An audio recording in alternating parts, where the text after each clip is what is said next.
Olá, boa noite. Vamos para mais uma live. Quem estiver entrando, esperando.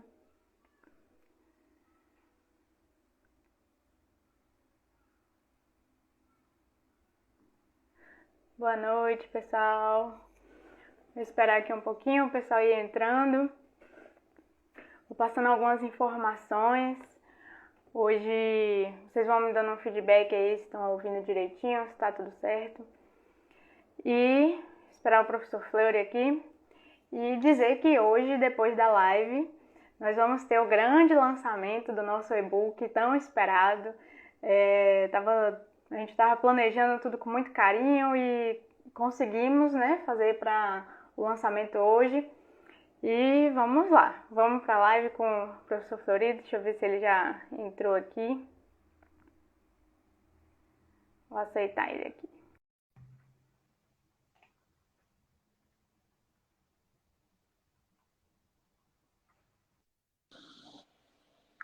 Olá, boa noite, professor. Olá, tudo bom?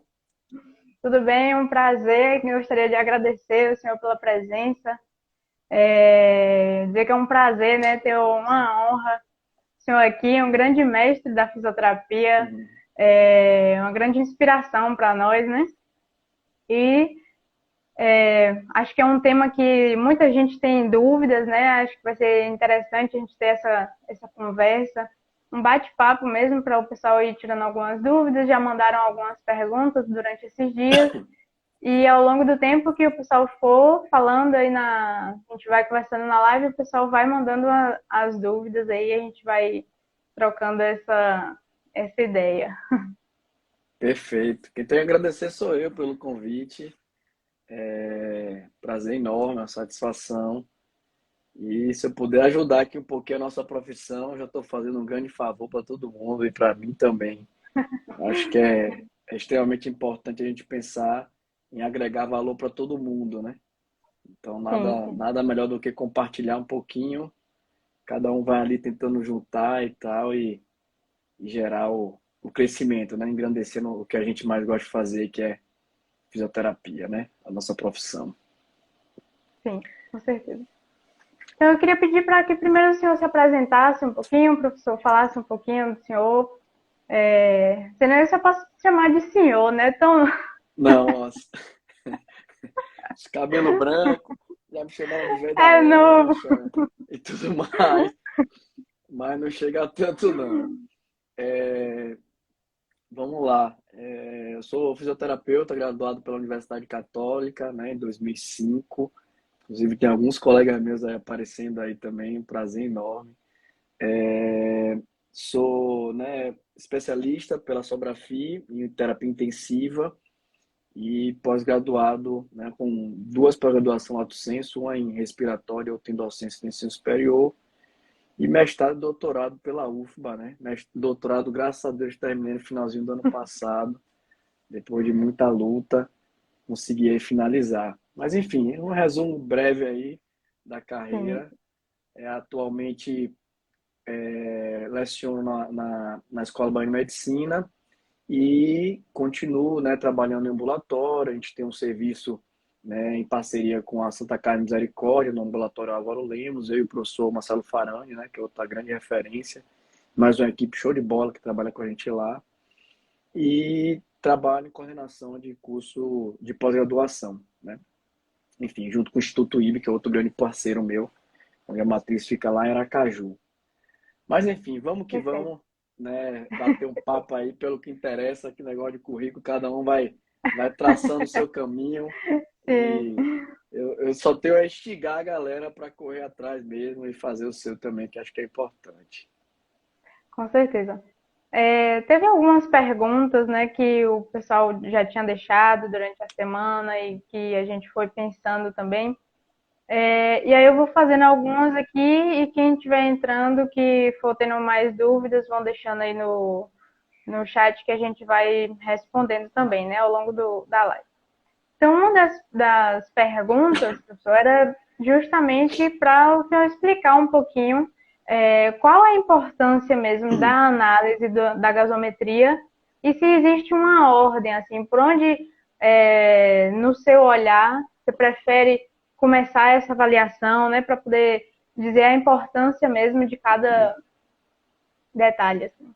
É engraçado, veio a calhar nessa essa live, como vocês falaram, achei pouco massa, porque recentemente eu lancei um curso online sobre avaliação, né, desde o beabá de Hemogaso, e fiz uma grande revisão em conceitos, enfim. Então isso foi bem interessante, que para mim me fez relembrar algumas coisas, e dentro do meu estudo também eu trouxe algumas outras questões que ao longo da minha carreira eu não colocava em prática, e depois eu fui vendo, poxa, tem tanta coisa por trás de hemogasometria que a gente meio que banaliza, né? Acho que fica naquele beabá ali na interpretação Uhum. hemogasométrica, e tem outros pormenores que pode ser o diferencial na avaliação do paciente. Mas enfim, a hemogasometria, né, é um exame é, é, um pouco simples, né, vamos dizer assim, que é realizado através da coleta, né? No caso aqui é hemogasometria arterial, mas a gente pode também avaliar a hemogasometria venosa, né? Mas em se tratando de estratégias ventilatórias, basicamente o fisioterapeuta, na maioria, né, das situações, ele avalia a hemogasometria arterial. Então a gente vai pegar ali uma amostra do sangue arterial que pode ser coletado numa artéria radial, enfim, ou em outra parte do corpo. É, e aquilo vai ser encaminhado para o hemogasômetro. Então, o ponto, assim, eu costumo falar assim, se a gente fosse trazer assim algumas coisas importantes sobre hemogasometria, primeiro, né, a gente está falando de ajuste de gases, né, ajustes de uma coisa chamada equilíbrio ácido básico. Então, para quem não lembra lá um pouquinho de química, né, tem que voltar lá na época do colégio e rever alguns conceitos lá de química que é importante, né, mas na realidade a gente está analisando aqui os distúrbios do equilíbrio. Então, quando esse equilíbrio, né, ou seja, quando ele está desequilibrado, quando ele se encontra desequilibrado, é que a gente vai ver o que é possível ser feito, porque nem sempre o fisioterapeuta tem condição de realizar algum ajuste. Então, existem três formas básicas ali, né, que o nosso corpo, basicamente, ele tenta fazer aquele equilíbrio de forma rápida, né, o sistema tampão, que a gente vê em constante ajuste, e o sistema tampão ele já gera algumas controvérsias assim em termos de, de conceitos e de forma de pensar até da gente, né? Eu falo assim, a compensação, se compensa, se não Sim. compensa e tal. Na realidade, o nosso corpo ele está constantemente compensando. E aí é um pouco equivocado a gente falar, oh, está tendo uma compensação, mas isso tem na literatura, isso está bem descrito, né? A questão das compensações. Mas se a gente for analisar o pé da letra mesmo, o seu corpo, o nosso corpo, ele está em constante compensação. O sistema tampão, ele está ali o tempo inteiro, no corpo todo, né, fazendo reações químicas para tentar manter o equilíbrio ali do pH sanguíneo, enfim. Então, o sistema tampão seguido do sistema respiratório e posteriormente o sistema renal, né? Cada um, obviamente, todos são extremamente importantes, mas tem uma sequência de tempo em relação a, né, diferente de um do outro. Então, a importância se dá, né, respondendo a pergunta inicial aí, é que esses pacientes, principalmente aqueles, né, como o foco foi muito voltado aqui para o paciente internado em unidade de terapia intensiva, que vai ser ventilado mecanicamente, seja por invasivo ou não, a importância está porque normalmente esses pacientes eles sofrem distúrbios do equilíbrio ácido básico. Então a gente acaba tendo, né, que fazer utilizar esse exame para nortear o nosso tratamento, né? E isso tem que ficar muito claro, é nortear. A gente não vai ficar tratando o hemogás o tempo inteiro. É outra coisa que caiu muito por terra, né, ao longo dos anos. Eu vivi assim um período na minha formação e pós-formação também, assim, um longo tempo ainda, né, trabalhando, onde a gente ficava naquela angústia, se não tem gaso, parece que o plantão não anda, né? E tinha hemogasometria de manhã, de tarde, meio-dia a gente tem hemogasometria, final da tarde outra hemogasometria, meia-noite outra hemogasometria. Então, na sequência de perfurações no paciente, né? Ou se ele tivesse ali uma PAM, né? Uma medida invasiva da pressão arterial, ficar coletando ali o tempo inteiro.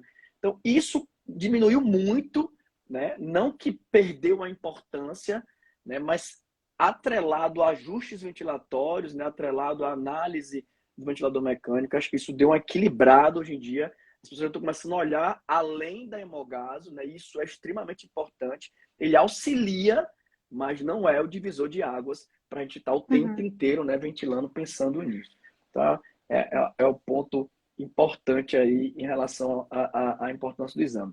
E para finalizar essa primeira pergunta, um outro ponto fundamental da hemogasometria, e isso eu falo assim, até para os meus alunos da graduação, que é assim o chamado pulo do gato na análise hemogasométrica, né? Assim, acho que um dos pontos mais importantes desse exame é o momento da coleta. E é uma das coisas que as pessoas mais banalizam na hemogasometria, né? Porque a hemogasometria, ela é uma fotografia de um Uhum. determinado momento, então não dá para a gente ficar pensando que aquilo dali ele é extrapolado ao longo de horas e horas e horas.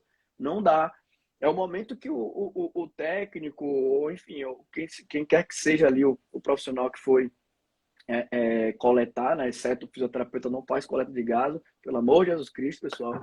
É, é, então, é aquele momento ali, é um retrato exato daquele segundo, daquele minutinho ali que o indivíduo foi lá e puncionou a artéria e conseguiu pegar uma amostra. E isso parece algo banal, parece algo simples, mas não é. Não é porque os ajustes ventilatórios eles têm que ser feitos baseados naquele momento e Uhum. não em horas depois ou minutos depois que a hemorgasmo sai o resultado. Então, se você não tirou também uma fotografia de como seu paciente se encontra naquele exato Não. momento, né, como é que estava a ventilação, como é que estava o padrão muscular ventilatório, como é que estava a frequência respiratória, condições de perfusão, pressão arterial, enfim, uma série de coisas que a gente precisa olhar no paciente, avaliar mesmo ele ali para depois você pegar aquilo e comparar quando chegar a hemogasometria. Então não adianta você não. Ah, peguei uma hemogasometria do paciente, mas eu não estava lá na hora. Então, aquela hemogasometria, você vai fazer uma análise que pode ser muito equivocada daquele momento. Então, é um outro ponto assim fundamental em se tratando de análise hemogasométrica. Acho que Ah. deu uma pincelada inicial aí. Sim, sim. Uma outra pergunta, você acabou tocando também no assunto em relação à quantidade de vezes, né? Que antes era uma quantidade muito maior de coletas que se fazia, né? E uma das perguntas que surgiu foi exatamente sobre isso. Qual a quantidade, assim, ideal? Quantas vezes que é necessário, né, ter coletas de gaso em um plantão de 24 horas para um paciente crítico? Boa pergunta. E aí, com essa pergunta, eu já abro uma outra análise aqui também muito, muito importante. A gente evoluiu, tá? Evoluiu muito, não apenas do ponto de vista tecnológico, né? Que a gente teve uma evolução muito grande do ponto de vista tecnológico, mas já existiu coisas no passado que existe hoje em dia, por exemplo, oximetria de pulso e capnografia, né? A análise ali do CO2 exalado. Eu acho que hoje em dia a gente está mais preparado para fazer análise de saturação periférica, a gente está mais preparado para fazer análise de capnografia, e aí isso já gera uma possibilidade de uma análise não invasiva Uhum. de gases, e que faz com que você consiga fazer um alargamento de tempo muito grande entre uma gasometria e outra, exceto em situações de distúrbios metabólicos mais graves. Então, aí você precisa realmente fazer né, seriar isso daí. Mas, ainda assim, hoje em dia, a gente já começa a ver situações que você avalia o momento do paciente, você avalia, óbvio, você precisa ter um ponto de partida, né, naquelas 24 horas, precisa ter um momento, né, para você fazer a comparação, mas dali para frente, e aí a importância de você saber analisar os instrumentos, né, não invasivos, você fazer comparação para calibragem disso, né? Quantos por cento de variação está tendo a saturação arterial, né, da hemogasometria, ou seja, do sangue coletado, está variando da SpO2, ou seja, do oxímetro. Está variando quantos por cento? A gente tem uma variação de quanto do PCO2, né, do ETCO2, do capnógrafo. Então, quando você faz esses ajustes, aí você ainda tem mais segurança para tocar, né, Uhum. seus ajustes ventilatórios, e aí você consegue realmente alargar. Em se tratando de quantidade, vou lhe dizer assim, ó, lá entre os anos 2005 e 2010, mais ou menos, tem alguns colegas meus aí também na live aí, eu posso até estar fazendo um recorte equivocado aqui, mas em média existia ali, tá? Vou apontar aqui fácil para você aqui uma hemogasometria que era no meio da madrugada depois tinha uma meio-dia, depois tinha uma no final da tarde, então já estamos na terceira, mais uma entre Uhum. 10 e meia-noite. Então a gente tem ali, em média, 4 hemogazos ao longo do Ao plantão em vivo. 24 horas. Hoje em dia, então, por exemplo, a gente já vê, isso eu já vi em 2014, 2015, enfim, já tempos depois, né? A gente já tinha um espaçamento muito maior. E é interessante isso, sabe por quê? Isso também não está apenas na análise hemogasométrica. A gente já começa a ver em outros exames também, que eram coletados Sim. de rotina. E isso não é apenas um aprendizado clínico, existem estudos comprovando isso, que não muda, não altera desfecho. Por exemplo, radiografia, né? Você fazer uma radiografia do tórax todo dia não muda desfecho do paciente, entendeu? Então, você Uhum. precisa avaliar mecânica pulmonar, avaliar do ponto de vista clínico o seu paciente, né? Fazer a avaliação funcional dele e se houver indicação, você vai sugerir, né? Vai solicitar, enfim. Então, hoje em dia a gente vê ali em torno de uma ou duas, né? Pode haver, pode ter momentos onde vai ter uma necessidade maior de coleta? Pode, claro que pode. Mas vai depender da gravidade do paciente, vai depender do como é que ele se comporta, né? Então, são análises que você vai fazendo ao longo do tempo ali. Isso vai Sim. melhorando muito seu olhar em cima disso daí, né? Da quantidade. E uma avaliação única, né, para cada paciente mesmo. Não seria um padrão, né, como acho que antigamente era feito nesses horários, mas a avaliação de cada um para ver a necessidade mesmo dessa. Exatamente. Exatamente. Perfeito. Agora tem outro ponto, né, assim, importante. A gente fala de hemogasometria, né, coleta de sangue arterial, e a gente tem um olhar muito. Talvez surja essa pergunta aqui, né? Mas enfim, a gente tem um olhar muito focado para uma sequência lógica de análise ali no hemogaso, tá? Mas a hemogasometria, se você for pegar uma análise, porque a gente não tem como postar aqui uma hemogasometria, né, total aqui. Mas dentro de uma análise hemogasométrica vem muita coisa que a gente não analisa, né, como Uhum. fisioterapeuta. E não é que não tem valor, tem valor. Por exemplo, lactato, vem, algumas pessoas olham para o lactato, mas vem também sódio, potássio, então vem eletrólitos também ali dentro. Pode vir hemoglobina também ali para você avaliar. Então, é uma análise de sangue, né? Uhum. Então, tem mais coisas para a gente avaliar naquilo dali. Então, às vezes, existe uma necessidade de seriar uma hemogasometria, mas não necessariamente para uma análise de pH, de PCO2, de PO2.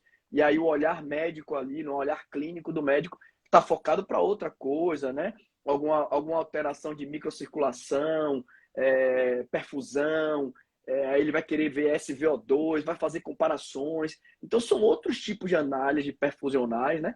Que ali às vezes não cabe no nosso dia a dia aquela análise, e aí justifica talvez uma outra solicitação de hemogás. Mas focando no nosso trabalho, né, a média é mais ou menos essa aí. Sim, perfeito. É bem uma ordenzinha que está estabelecido de fazer avaliações, né? pH, Isso. bicarbonato e tudo, realmente. Uma das outras perguntas era em relação a o que pode gerar, né? Assim, uma acidose e uma alcalose. Quais as principais consequências desses distúrbios? Tá, vamos lá. Quais são as principais alterações, né, no paciente que vai gerar distúrbios respiratórios? É muito comum a gente atrelar sempre o distúrbio respiratório a alguma pneumopatia, tá? E não necessariamente é isso. Distúrbios de ventilação, distúrbios, né, atrelado ao sistema respiratório, pode ter origem bem variada, tá? Eu posso ter um paciente que tem uma lesão central e isso gerar um distúrbio ventilatório, né? Gerar um distúrbio hemogasométrico e não necessariamente ele tem um problema pulmonar, isso é extrapulmão e está Uhum. gerando ali uma alteração de troca gasosa. Então, não necessariamente a gente tem que ter um olhar focado para dentro do pulmão. Não, ele tem uma doença parenquimatosa, ele tem uma doença com padrão obstrutivo, tem uma doença com padrão restritivo, é uma pneumonia viral, bacteriana, tem um caráter de consolidação, não tem. É muito comum a gente fazer esse tipo de análise, mas existem fatores extra-pulmão que também corroboram para isso. Então, muitas vezes a gente se depara com situações que não necessariamente o indivíduo tem uma doença no pulmão e ele é um retentor de CO2, né? Por exemplo, um obeso, né, obeso grave, uma obesidade mórbida, são indivíduos que têm hipoventilação, que têm uma carga sobre a caixa torácica muito grande, um padrão de doença restritivo, hipoventila e pode ser um retentor de CO2 e não necessariamente é um paciente que tem uma doença pulmonar, né? É algo extrapulmonar. Então, é difícil até a gente ficar assim, eu vou citar algumas coisas aqui, mas existem muitas situações onde a gente vai ter distúrbio hemogasométrico, tá? O mesmo eu trago para uma análise metabólica, né? Normalmente a gente pensa assim, não, a doença metabólica é renal, não, então é fígado. Uhum. Automaticamente todo mundo fala assim, não, o problema ali é renal, o problema é fígado. Não, não necessariamente é isso. Né? Você pode ter distúrbios circulatórios que vão gerar também alterações metabólicas, você pode ter distúrbios em outros órgãos que também pode gerar intestinais, né? Lembrar aqui que o intestino é extremamente importante, né? Inclusive, eu faço até um parênteses aqui, eu tive uma disciplina muito legal, assim, super difícil, uma das disciplinas mais difíceis que eu já tive na minha vida, que foi a última disciplina que eu peguei no doutorado, né, que era sinalização biológica. E se tiver algum colega meu lá do doutorado assistindo, aí vai concordar comigo. Mas eu aprendi algumas coisas assim muito difíceis, porque o doutorado que eu fiz foi interdisciplinar, então tinha biomédico, médico, fisioterapeuta, enfermeiro, enfim, era muita gente assim, dentista pra caramba também. E uma das coisas assim que eu fiquei assim besta assim de entender mais um pouco mais do sistema gastrointestinal, o quanto ele influencia em todos os outros sistemas, né? Inclusive uma das professoras falava assim, né, que eram duas médicas, né, uma imunologista e outra uma bioquímica, enfim, e elas falando assim, ó, entendam, o intestino é o segundo cérebro do nosso corpo. Eu falei, como assim, bicho? E aí a gente foi, né, indo, né, a nível celular e tal. Então, a gente pode ter, por exemplo, uma diarreia, vômitos, alterações simples que vão gerar distúrbios metabólicos importantes, né? Doenças metabólicas, né, tal qual, por exemplo, a diabetes, né? O indivíduo chega lá com a cetoacidose diabética, aquilo dali gera um distúrbio metabólico também importante. Então, assim, é difícil a gente fazer um levantamento, vou levantar aqui X distúrbios aqui que vão gerar alterações tanto de acidose quanto de alcalose, né, de foco metabólico ou de foco respiratório. Eu acho que o importante é a gente pegar o paciente, né, ver o arriar das malas ali dele, tentar entender qual o motivo do internamento, e aí você tentar fazer os links do que aquilo pode estar gerando de alteração no quadro do paciente. Mas realmente assim não é um negócio simples, né, de bater o martelo. Isso é assim, é assado. É um processo investigativo. É uma outra coisa assim que vale a pena botar essa pulguinha na terra da orelha de todo mundo aí. Encarar mais a nossa profissão como um método de trabalho investigativo, né? A gente vê isso muito bem fundamentado na medicina, muito bem fundamentado.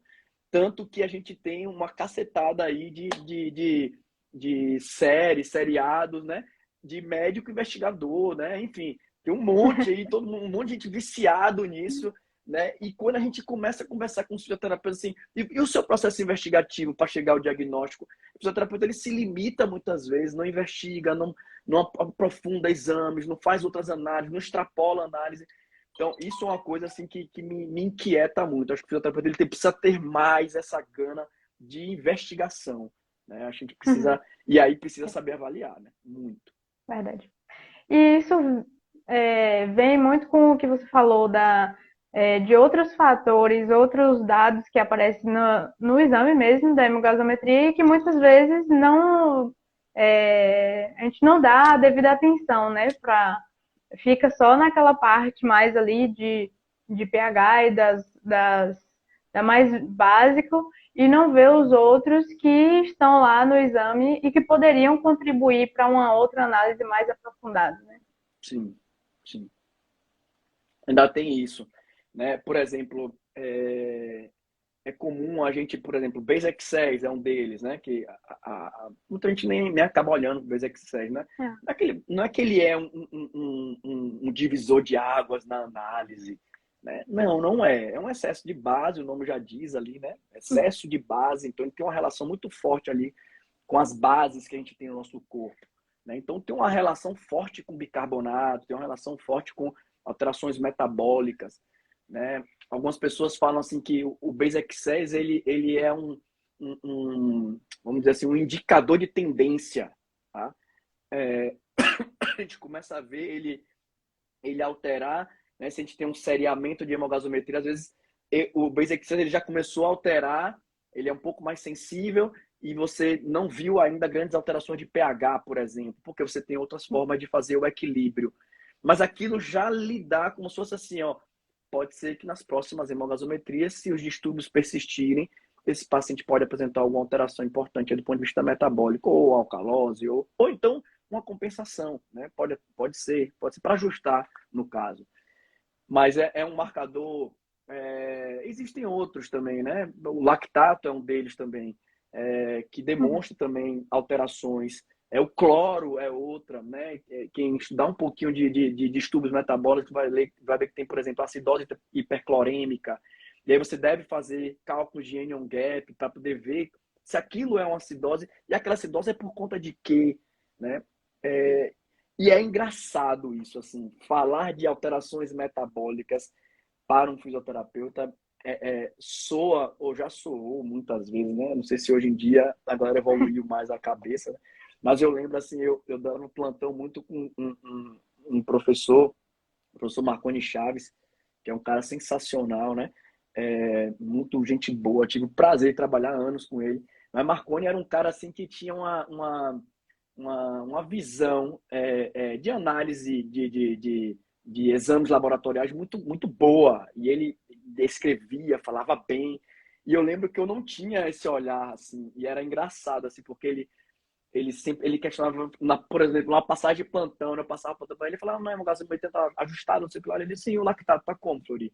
E a ureia, a creatinina, como é que tá aí? E não sei o que lá. Eu falei, pô, professor, isso aí eu não olhei não, velho. Sim, e o hemograma tá como, né? Os leucócitos estão como. E aquilo me inquietava e eu ouvia algumas pessoas falar mal disso, sabe assim, pô, pra que você olha isso? Pra que você quer saber disso? Ao longo do tempo, eu fui aprendendo que tem coisas que a gente não ajusta, a gente não interfere do ponto de vista de tratamento, eu vou fazer isso e vai melhorar, mas tem coisas que limitam o nosso tratamento. Sim. Então, por exemplo, uma leucocitose, né, Sim. alterações de lactato, de cloro muito grave, magnésio, fosfato, hemoglobina, você começa a traçar um olhar diferente para aquilo ali, mas, poxa, isso aqui pode limitar minhas terapêuticas. E se eu não tiver esse olhar, eu posso estar fazendo uma prescrição errada de Prejudicar. fisioterapia. Exatamente. E Então veja prejudicar o como paciente amplia, mais né? ainda. Exatamente, Sim, exatamente. perfeito. Exato. Isso é muito interessante, porque apesar de ser algo que você não vá atuar diretamente, mas é, tem uma consequência direta no paciente, né? No que você pode e o que não pode fazer.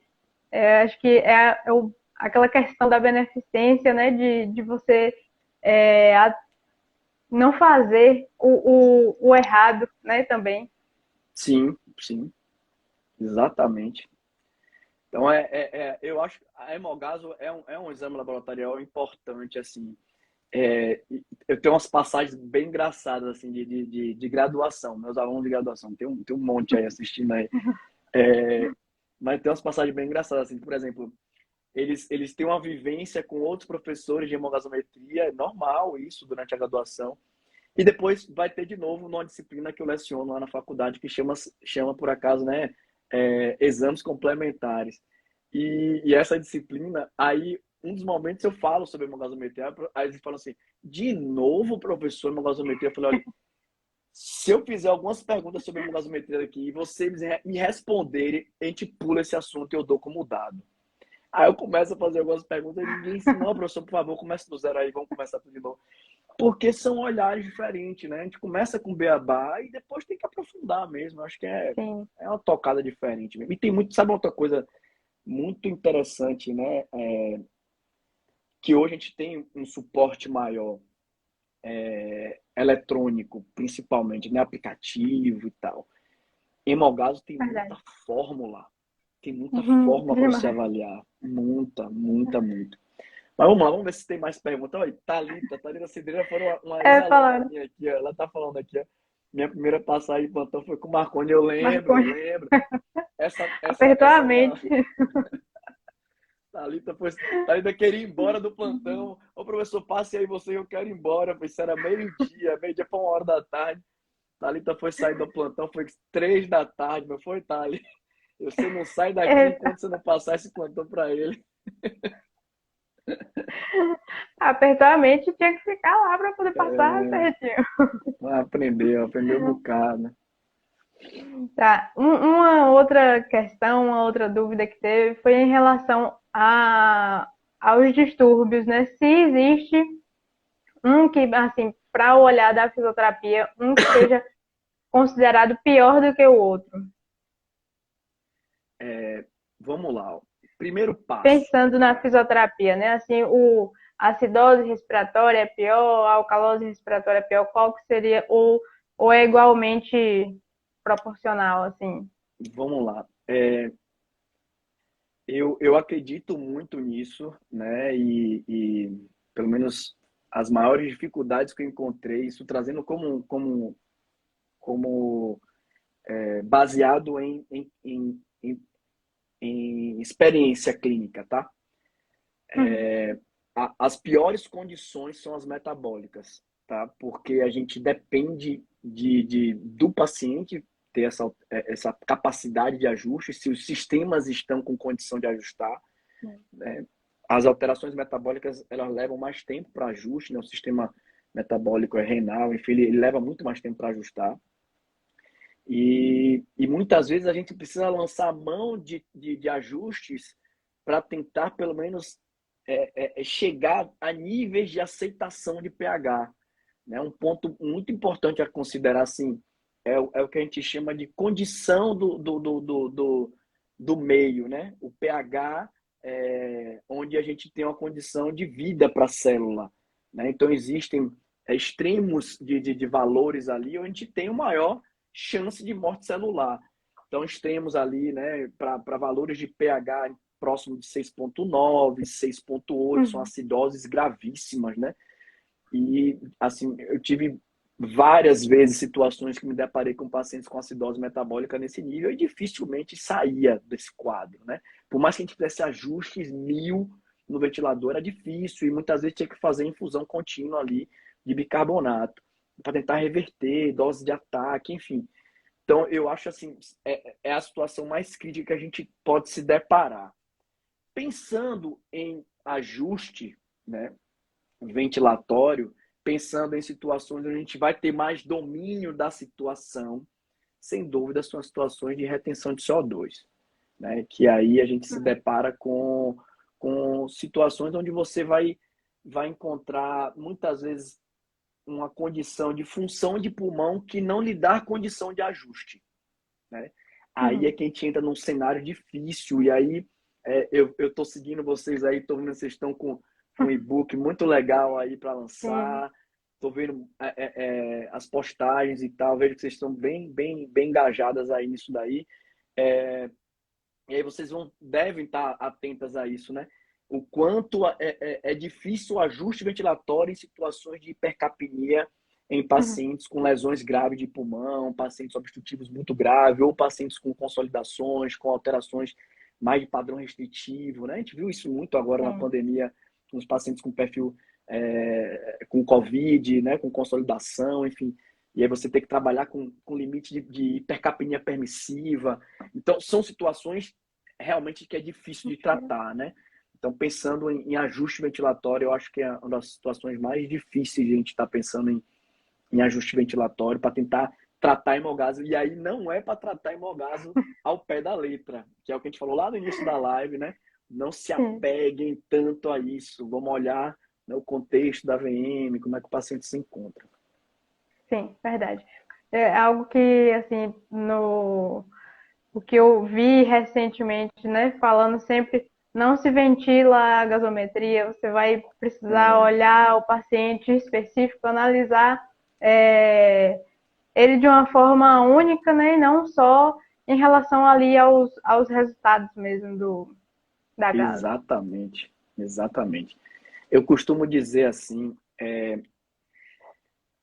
todos os exames podem ter uma parcela de erro, Uhum, todos. Se a gente erra, por exemplo, avaliando na ventilação mecânica, o exame pode vir com erro.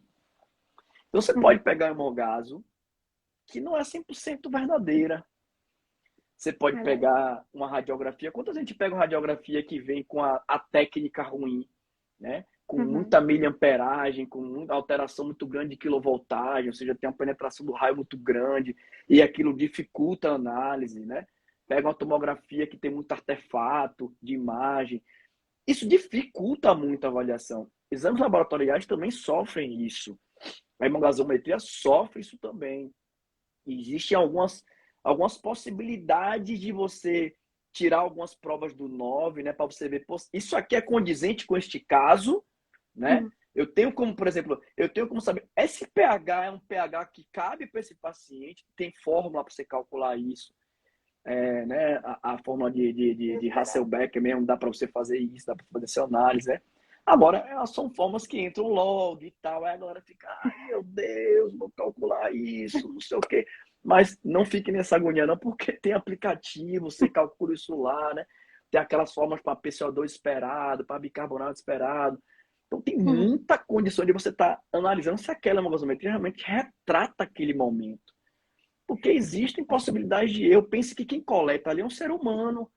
Então, se com ele certeza. perfurar um pouquinho mais a artéria e acertar um pouquinho de uma veia, pode vir um sangue um pouco misturado, e aí pode vir alterado o pH, pode vir alterado o PCO2. E aí você, muitas vezes, é o que você estava falando aí. Aí vai você ventilar aquele paciente, né? Você não tem uma coisa que a gente fala muito assim na análise de qualquer que seja o exame, né? Você fez um recorte temporal para olhar Uhum, isso. Se você não fez, você está dando um mole muito grande, porque a análise temporal dos exames é importante para você. Ele está piorando, ele está. Esse ponto, né, baixo, essa piora aguda, rápida, o que foi isso aqui? Como é? Tá normal isso, né? Você começa a levantar alguns questionamentos também, que são ah, ah. importantes. Uma das coisas que você citou aí em relação às fórmulas, e a gente vê que existe uma certa diferença, às vezes, em algumas, de autor para autor, em relação às fórmulas, né? Do Muitas. PCO2 esperado, um autor fala que é assim, outro autor fala que é de outro jeito. Qual a sua, qual o seu conselho, digamos assim, né, em relação a isso? Se existe realmente uma diferença, assim, tem algo que seja melhor do que outro, ou essas fórmulas, independente do autor, eles vão basicamente chegar num resultado que seja equivalente, né, a depender da. Excelente pergunta.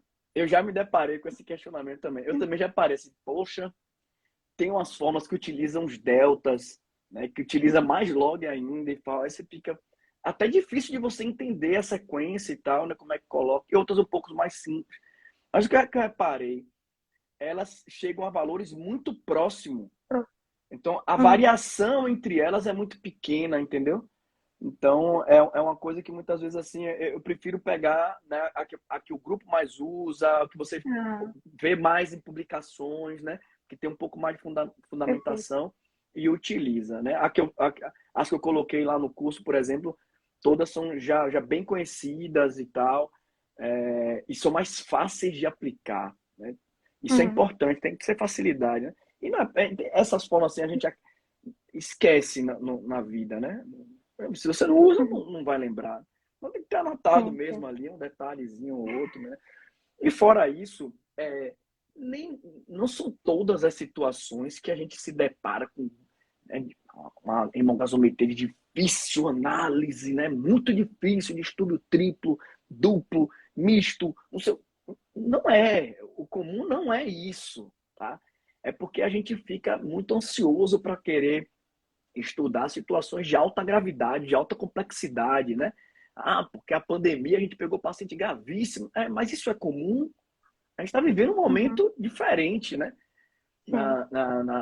Na nossa vida, na vida de todo mundo, do mundo inteiro. Um momento diferente. Mas eu acredito que as coisas vão voltar ao próximo do que era anteriormente, né? Unidades com rotação, né, de pacientes maior, com tempo de internamento muito menor, com gravidade dos pacientes, os scores menores de gravidade, e a gente começa a ter uma rotação maior, obviamente, né? Mas a gente precisa realmente também estar atento às situações de maior gravidade, sem dúvida. Sim, sim.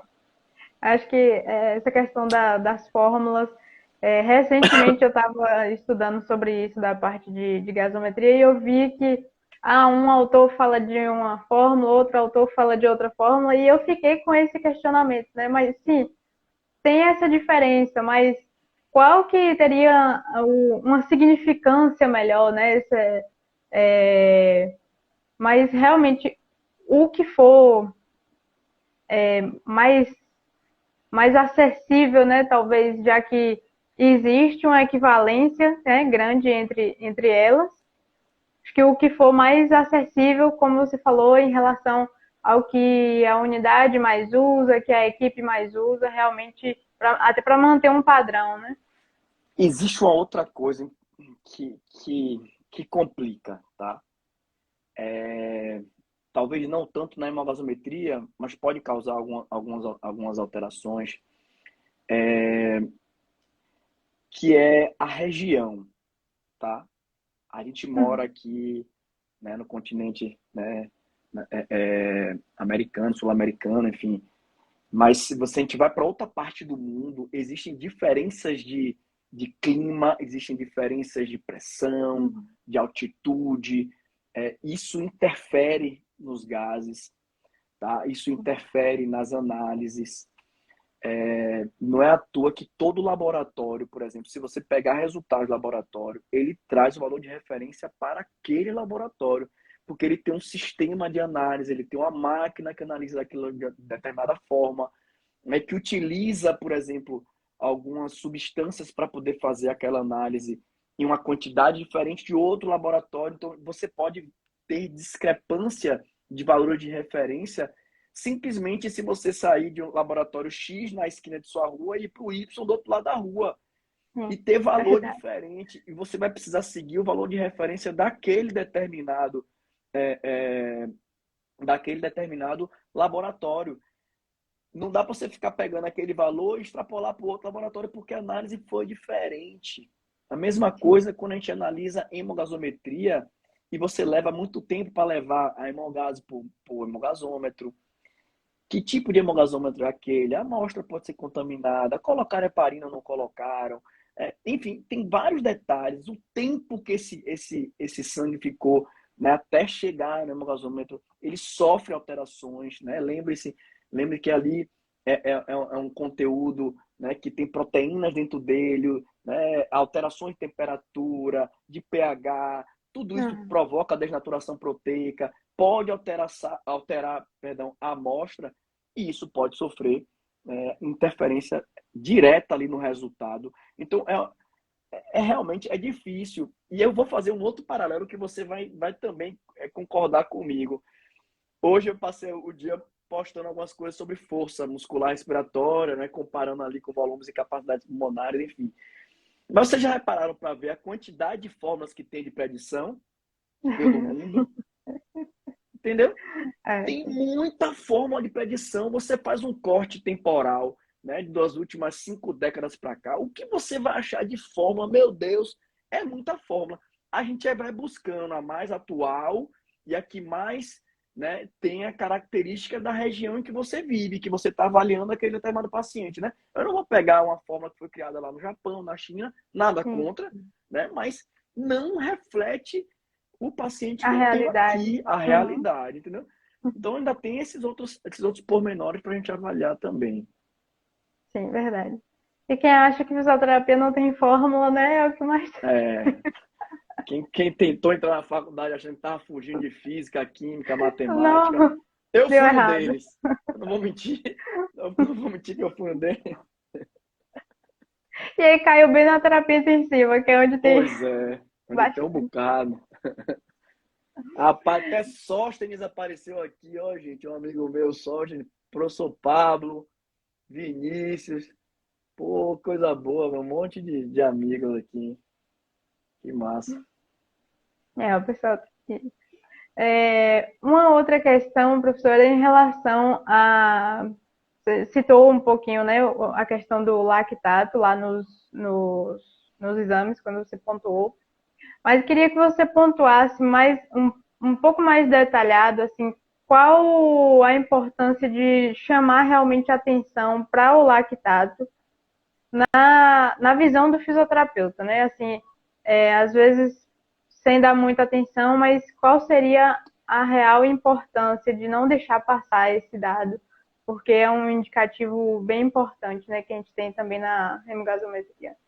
Ó, normalmente o que a gente vê de valor de corte é de 2, tá? De lactato, Uhum. né? Valores acima dele, desse valor, aí a gente começa a ter, né, um lactato muito elevado. Existem relações aí atreladas a prejuízo muscular, né? Alterações de acidose também, tem uma acidose lática associada. A gente vê muito isso, muita descrição em relação ao exercício, enfim, e que já também ainda tem um bocado de controvérsia em relação à análise de lactato no exercício. Né? Eu não sou a pessoa referência para estar falando sobre isso, né? Quiser até trazer o professor Francisco aqui, que é uma pessoa que eu admiro muito e que sabe pra caramba sobre essas coisas. Vini também, que está aí no grupo. Mas Sim. o lactato a nível de terapia intensiva, né, o que a gente vê muito, análise lactato e análise da SVO2, muito atrelado à questão de perfusão também, tá? Microcirculação, perfusão, são outras questões também que podem ser analisadas. Basicamente isso, né? Você vai ver possibilidade de associação do lactato com alterações de pH, e vai fazer uma análise mais macro. Em interferência, né? Ah, eu vou mudar a minha conduta por conta do lactato. É difícil você ver uma Uhum. tomada de decisão dessa. Não, o lactato está alto, sim, está alto. E aí? Eu posso limitar alguma coisa? Você pode ponderar, né? Mas é difícil você tomar uma decisão baseado no lactato Uhum. para tomar uma decisão, por exemplo, de ajuste ventilatório, sacou? É Sim, sim. difícil, mas você vai partir para o básico mesmo, é pH, PCO2, bicarbonato, aquelas variações. Aquilo vai lhe dar um norte. As outras informações vão agregar valor àquilo dali. Então, é importante saber? Sim, é importante. Assim como o cloro, por exemplo, se estivesse elevado, né? Você também pode estar analisando e vendo que existe alguma alteração importante clorêmica, enfim, no paciente, se tem uma relação maior com alteração de função renal, outras associações aí também. Mas também não é um grande divisor de águas. Existem alguns Uhum. estudos, por exemplo, para você ter uma noção disso daí. Tem uns estudos, eu posso falar o nome do autor de forma equivocada, que, mas salvo engano é Boyles, alguma coisa assim. Um estudo, acho que 2007, 2005, eles fizeram análises, né, por exemplo, marcadores de como eletrólitos, enfim, magnésio, fosfato e tal. Esses marcadores pensando em função muscular, se isso poderia interferir, por exemplo, em desmame ventilatório. Né? Estou ali, Uhum. lactato, fosfato alterado, magnésio alterado, enfim, potássio alterado. Isso vai fazer, isso pode influenciar o desmame ventilatório. Uma análise fisiológica, sim, porque isso tem uma relação direta com o músculo. E a gente está pensando em desmame, você está pensando que o músculo vai precisar resistir e ventilar sozinho. Uhum. E aí, quando a gente parte para as análises, né, dos estudos, eles finalizam que pode existir, mas que não é algo que você vai conseguir fechar. Não, a falha foi por isso. A justificativa é essa, né? Piorou em desmame, né? Desmame é tão complexo, né? Sofre interferência de tanta coisa, o desmame. Então, só para você ter uma noção. Então, são análises variadas que a gente faz, mas a interferência é difícil a gente fechar. Sim. Isso é isso aqui, né? Por conta de uma análise hemogasométrica ali, uma análise sanguínea. Perfeito. Outra situação era em relação à importância de saber e de, né, como seria essa análise da relação PO2 e FiO2. Legal. Primeira coisa é a gente já tirar um conceito que todo mundo traz há muito tempo, né? De que relação PO2 a FO2 é igual a índice de oxigenação. Não Uhum. é, tá? Não é a mesma coisa. Mas eu me incluo nisso, já ouvi. Eu mesmo já falei muito durante a minha vida que não, o índice de oxigenação está normal e tal, porque a relação PO2 a FO2 está normal. E atualmente, apesar dos estudos não serem tão atuais, a gente está vendo aí, né, uma mudança também da análise dessa relação. Existem muitos estudos robustos, né, que trouxeram aí na época da SARA, depois SDRA, né, os índices, por exemplo, o índice de injúria pulmonar, índice de McMurray, que trazia ali a análise da relação PO2 e FO2, e durante muito tempo se usou essa análise, né? A variação ali abaixo de 100, entre 100, Uhum. 200, 250, valores superior a 400, a gente estaria com um indivíduo mais com a relação PO2 normal, vamos dizer assim, né? E aí você poderia estar dizendo, né, associado, por exemplo, a uma análise radiológica, né, radiográfica e mecânica associada, por exemplo, uma complexão pulmonar, você poderia chegar a uma possibilidade de fechar que o paciente é classificado com LPA, né, lesão pulmonar aguda, ou uma SDRA leve, moderado ou grave. Então, teve vários estudos, grandes estudos, estudos multicêntricos, que usaram muito a relação PO2 e FO2 ao longo do tempo. E o que a gente vem vendo de mudança é que não é que a gente não olha nunca mais para a relação PO2 e FO2. Não, é mais um marcador para se analisar. Mas hoje em dia se utiliza muito mais a saturação de oxigênio. Né? Hoje em dia é melhor analisar a saturação de oxigênio, a resposta é rápida, você consegue ver isso em tempo real. Então, traduz mais o que a gente quer, né? A saturação de oxigênio traduz mais a relação, né, de melhora de ventilação, perfusão, de trocas gasosas, melhor do que essa relação entre PO2 e FO2. Então, isso é uma mudança mesmo que veio ocorrendo ao longo Sim. do tempo. Agora, se deixar de usar, né? Enfim, algumas pessoas não acreditam mais, não usam mais, assim como, por exemplo, PO2 ideal, eu já vi algumas postagens interessantes, a pessoa falando, eu sou Eu do ia tempo da comentar isso. PO2 ideal e tal, não se usa mais, não sei o quê. Mas, velho, assim, é histórico isso, a gente teve, né, utilizou, né, existe essa fórmula, né, existe Uhum. mesmo a relação com idade e oxigenação, existe essa relação de idade e oxigenação, porque o seu pulmão ele envelhece e vai perdendo também algumas capacidades, né? Então, essa fórmula ela considera, por exemplo, a idade, né? Então, é interessante, mas realmente mais uma coisa que a gente vê aí que aos poucos evolui. Mas é normal, gente, isso na saúde, na ciência, a gente quantas e quantas vezes no passado fazia um bocado de coisa e agora não faz mais, né? Não uso mais tal coisa, isso aí não presta para nada, isso é bom. E algumas coisas que você via no passado que não prestava agora, não, é bom, vamos lá, tem que fazer isso, né?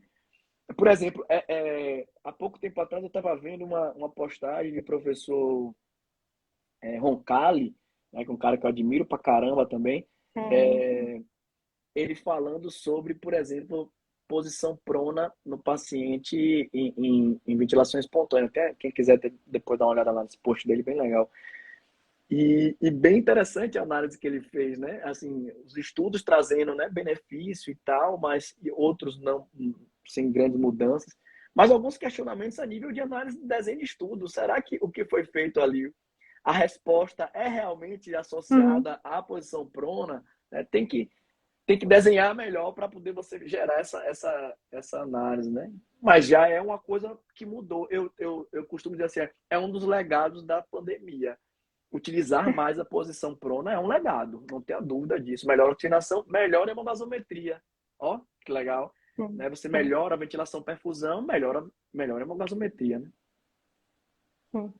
Essa questão da PO2 ideal era justamente algo que eu ia comentar, porque é, se falava muito nisso e hoje em dia é, já muitos, né, fisioterapeutas criticam extremamente isso, pedindo para cortar essa questão da PO2 ideal, porque era, na verdade, foi meio que baseado em um estudo que era com pacientes saudáveis, né? Então, não se justificaria fazer essa análise para o paciente crítico que a gente tem na UTI. Exato, exatamente. Mas é normal, o que a gente vê normalmente é uma análise, primeiro no saudável, para depois se extrapolar para o doente, né? O Sim. paciente. É comum a gente ver isso, né? Os estudos vêm mostrando isso. Por exemplo, a avaliação de força. Ainda, qual é o seu padrão? O seu O padrão é parâmetro, né? normalidade, né? O seu parâmetro é normalidade. E Uhum. depois você extrapola para o paciente. Ah, então ele está a X% do padrão de normalidade. É uma análise que Sim, você pode fazer, né? sim, sim. Uma outra situação, professor, é que uma das dúvidas que apareceu era em relação a se você poderia comentar um pouquinho da questão das compensações, né? Como que ocorre os sistemas de compensação que são analisados ali na gasometria, que a gente primeiro avalia um distúrbio e depois fazer essa análise se está pelo resultado, né, da gase, se você vai saber se aquele paciente já está tendo um sistema de compensatório efetivo ou não. Tá. Essa é uma parte bem complexa da discussão. Primeiro de tudo é a gente entender que o sistema é regulado pela variação de pH do LCR, né? Então, do líquido cefalorraquidiano. Isso é uma coisa que muitas vezes a gente, né, pena para entender, né? As alterações, os distúrbios ventilatórios, distúrbios respiratórios, o LCR, o pH do LCR, ele acompanha o pH sanguíneo. Nos distúrbios metabólicos, isso ocorre de forma inversa, né? Por quê? Porque é a compensação. Então, Uhum. toda vez que você tem um distúrbio metabólico, a compensação ela tende a ser, né, primeiramente, obviamente, o tampão. Então, saímos do tampão e vamos para o que a gente acaba tendo com maior frequência de análise. Você tem os distúrbios metabólicos, a tendência, né, sempre é você ter uma tentativa de ajuste ou ajuste realmente, provavelmente dito, através de mecanismos respiratórios. Então, mas essa regulação ela é feita a nível central. Então, se eu tenho uma acidose metabólica e o pH sanguíneo ele despenca, a tendência é o pH do microcefalorraquidiano ele começa a entrar em alcalose, porque ele vai fazer uma hiperventilação compensatória. Então, esse é o primeiro quesito que a gente precisa entender. Então, ajustes ventilatórios, né, são feitos nos distúrbios metabólicos para tentar ajustar o distúrbio metabólico. E em alguns casos, mas isso leva muito mais tempo, você vai ter ajustes metabólicos tentando muitas vezes também compensar alterações respiratórias.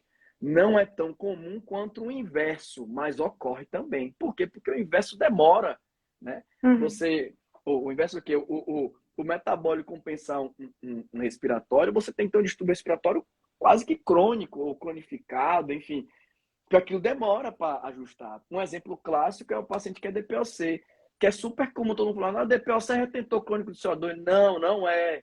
Não é. DPOC não é retentor crônico. Ele pode vir a ser. Né? Ele pode ser. Mas não necessariamente ele tem que ser. E se ele passar a ser um retentor crônico de CO2, aí ele passa a ter ajuste metabólico para compensar o sistema. Então, para ele não ficar com pH sempre ácido, o metabólico vai aumentar o bicarbonato. E aí é importante fazer esse tipo de análise e você chegar a esse resultado, né? E aí existe Sim. fórmula, por exemplo, para você chegar a essa análise, né? Por exemplo, o paciente chega na UTI na sua mão com bicarbonato de 60, com PCO2 de 70, 80, enfim, que seja, e o pH beirando ali uma acidose ou dentro da faixa de normalidade, você vai estar errado, tá tudo descompensado. Não, tá tudo compensado. Ou tá próximo de descompensar ali, né? E aí, às vezes, a gente quer fazer ajuste. Não, vamos fazer um VE40 para esse paciente, vamos medir o VE40 e trazer o PCO2 para dentro da faixa de normalidade e cravar no 40. Quando você faz isso, você gerou um distúrbio no sistema, porque ele já estava adaptado àquela determinada condição. Então, veja como é complexo isso daí, né? Mas pensando, basicamente, né, nos distúrbios e compensação que a gente tem. Basicamente, o que a gente vai ter é acidose metabólica e alcalose metabólica. Você vai ter resposta compensatória respiratória, tá? Ou com retenção de CO2 ou com, né, a retirada